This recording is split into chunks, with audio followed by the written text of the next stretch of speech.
Class 3 part 9। बच्चों यहाँ से यहाँ तक तुम लोग को उस दिन पढ़ाया था, उसके आगे से पढ़ो। उस दिन स्कूल में मेरा मन किसी बात करने को नहीं किया। मेरा ध्यान घर पर ही लगा हुआ था। जैसे कि छुट्टी की घंटी बजी, मैं बस्ता उठाकर घर की ओर भागी। घर पहुँचते ही मैंने बैग पटका और सीधे कबूतर के पास गई। उसे खाना पानी दिया और बहुत सा प्यार किया। पिंकी का मन उस दिन स्कूल में भी नहीं लग रहा था। उसका ध्यान पूरा कबूतर में लगा हुआ था। और जैसे उसकी छुट्टी हुई, उसने क्या किया, घर दौड़ के भागी और अपना बैग पटका और कबूतर के पास जाकर उसे दाना पानी दिया और उसे बहुत सा प्यार किया। अब तो रोज़ ऐसा ही होता। मम्मी ने मुझे बताया कि कबूतर बहुत सीधा पक्षी है या किसी को भी नुकसान नहीं पहुंचाता। उन्होंने बताया कि तोता तो कई बार उंगली में काट लेता है, लेकिन कबूतर कभी नहीं काटता। मेरी मम्मी ने बताया कि कबूतर बहुत सीधा पक्षी है और वो कभी किसी को नुकसान नहीं पहुंचाता। तोता तो कभी कभी उंगली में काट लेता है, मगर कबूतर कभी किसी को नहीं काटता। वो बहुत ही सीधा है।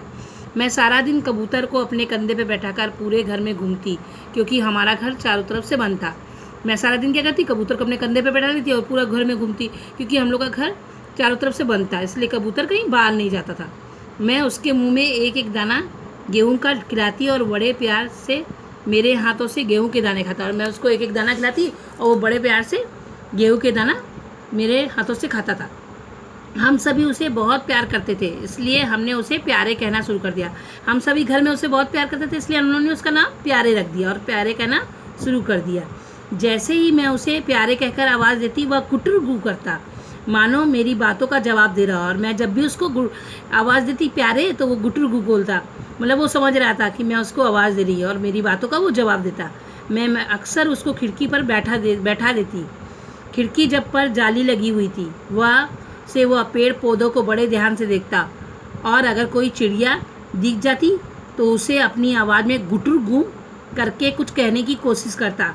मैं उसको क्या करती, खिड़की पे बैठाती थी। खिड़की पे जाली लगी हुई थी और वहाँ से पेड़ पौधे दिखाई देते थे, वो उनको ध्यान से देखता था।